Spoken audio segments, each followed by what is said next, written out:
Hey guys, Willie and Murfitt here, and welcome back to the channel and welcome to another video. In today's episode, we're going to be looking at this here Rover Mini Cooper 40th anniversary.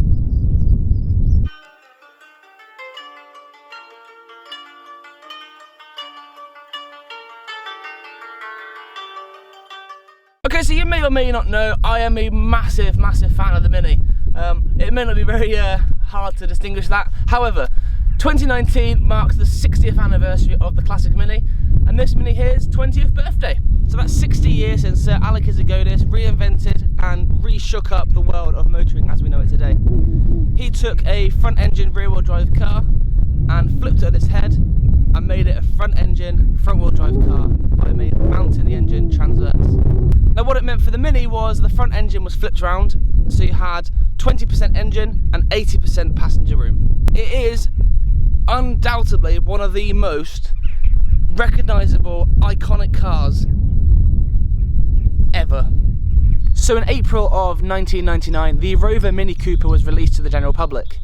It was fitted with a 1275 MPI engine and was based on the Mini Cooper S. It's been fitted with chrome bumpers, chrome surrounds and the twin front spotlights. So the 40 came with a few options. You could go for the 12-inch mini lights fitted with the standard arches, or go for the 13-inch sports packs with the sports pack arches like we have here. Optional extras, it also included a Webasto full-length electric sunroof, but this one here is pretty much as good as you'll get. Other features that included on the 40 was a gold Mini 40 special badge, and also a GB badge on the back, and in between the temperature gauge and your fuel gauge they had a 40 badge also. So let's take a look into this car and find a little bit more about it. Marking 4 decades as the world's favourite small car, this distinctive Mini 40 combines elements from the 1960s with the very latest in styling. The car came with colours: Island Blue, Mulberry Red, Old English White, Platinum Silver, Solar Red, Epsom Green and Black.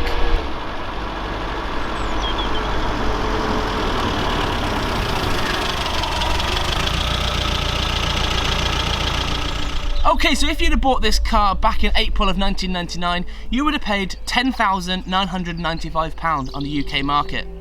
This particular Mini here was a Japanese model, so it was built up in Longbridge, put in a shipping container and shipped across to Japan. Now when I went on sale in Japan, this particular model, because it's an automatic and a Japanese model, it sold for 2,390,000 yen. Now that equates to £16,000. But for £689 less, you could have got the manual edition. Now it's said that the Japanese manual to automatic split was a 70-30 ratio, and 70% of the Minis in Japan of this particular model were automatic. So why was it so much more expensive on the Japanese market? Well, firstly, the shipping costs involved to get a car from the UK to Japan was probably extortionate, especially given the volume of cars that were importing over there. Secondly, when the Japanese cars went across there, they added a few little extra tweaks. So let's have a look.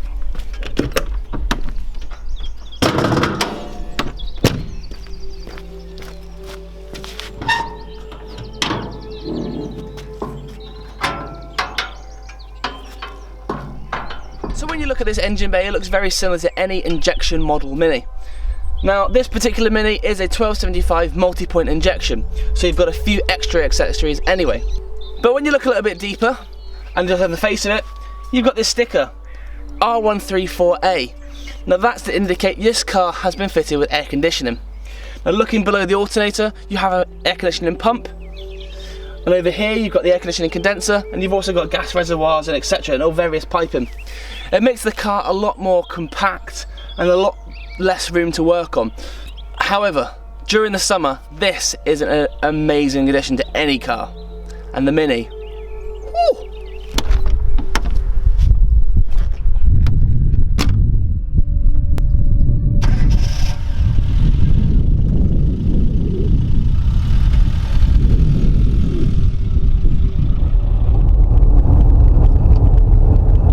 So the interior of this car boasts a lovely leather interior with a brushed aluminium dashboard, and because this one's a Japanese import, we've even got the air conditioning still installed.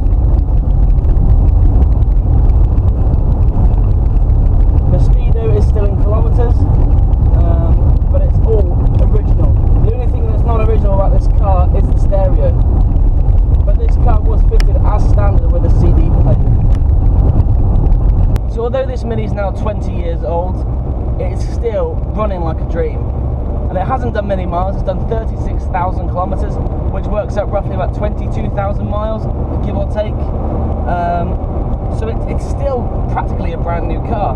The automatic gearbox is nice and smooth. The air conditioning works an absolute treat. Now, I've said this time and time again, classic Minis were never ever built for speed.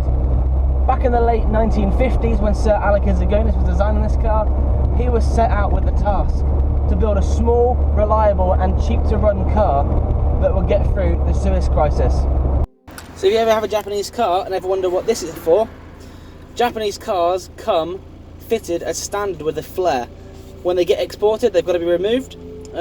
So yeah, that is what that's going to be for. Handy little thing to have.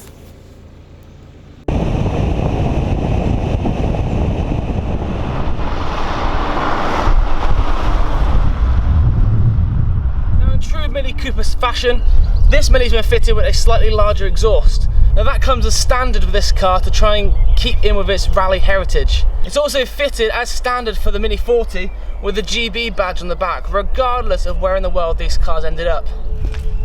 And just like all Minis, the boot is tiny. The Mini 40 was only produced 800 times, 400 for the UK and Japan and 400 for the rest of Europe. Of the 400 for the UK and Japan, 250 remained in the UK, while 150 of those being shipped to Japan. With that said, over the last 20 years, looking at the website how many left, there would still appear to be 185 of those original 250 from the UK remaining on the roads or sawned. Now, this particular Mini 40 was purchased back in 1999 in Tokyo, Japan. The owner had it there for a number of years before shipping it to the UK in 2016, where he felt that he would be driving it more frequently on the UK roads. When it got here, that wasn't the case, and he ended up parting ways with it to a family friend. The family friend is now the current owner and the second owner of this vehicle. We're still trying to look into the history of this car, and hopefully more stuff comes out the woodwork the more we look into it. And that is where our journey for the time being ends with this Mini 40. It's been an absolute joy and a pleasure working on this car, maintaining it and keeping it motoring. So if you think you've got a car that with an interesting story, then please let me know, because I'd love to get you involved in the channel. So that's it from me for today. If you have enjoyed this video, as always, please click that thumbs up, please leave a comment down below and subscribe to the channel so you don't miss out on any future content. That's it from me, and I'll see you next time.